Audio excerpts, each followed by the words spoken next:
विष्णुपुरी उड्डाणपुलावर आमदार आनंदराव बोंडारकरांचा संताप. निकृष्ट कामाच्या चौकशीसह दोषींवर कठोर कारवाईची मागणी. विष्णुपुरी येथील उड्डाणपुलाची संरक्षक भिंत ढासळल्याच्या घटनेनंतर स्थानिक आमदार आनंदराव बोंडारकर यांनी आज घटनास्थळी भेट देऊन प्रत्यक्ष पाहणी केली.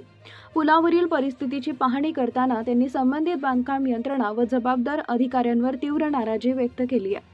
निकृष्ट दर्जाच्या कामामुळे नागरिकांच्या जीवाशी खेळ झालाय. या प्रकरणातील दोषींवर कठोर कारवाई झालीच पाहिजे असे स्पष्ट शब्दात सांगत आमदारांनी या घटनेची सखोल चौकशी करण्याची मागणी केली. तसेच पुलाची तातडीने दुरुस्ती करून नागरिकांच्या सुरक्षिततेची हमी देण्याची आवश्यकता त्यांनी अधोरेखित केली. संरक्षक भिंत कोसळल्यामुळे परिसरातील नागरिकांमध्ये भीतीचे वातावरण निर्माण झाले असून पुलाच्या सुरक्षिततेबाबत गंभीर प्रश्न उपस्थित होते.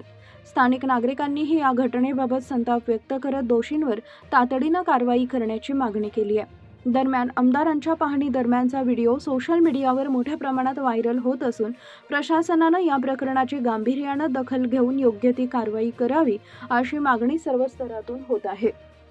आता प्रशासन या घटनेत दोषींवर कोणती कारवाई करते याकडे सर्वांचं लक्ष लागलंय. DSP न्यूज लाईव्ह नांदेड जिल्हा प्रतिनिधी एकनाथ लामदाडे.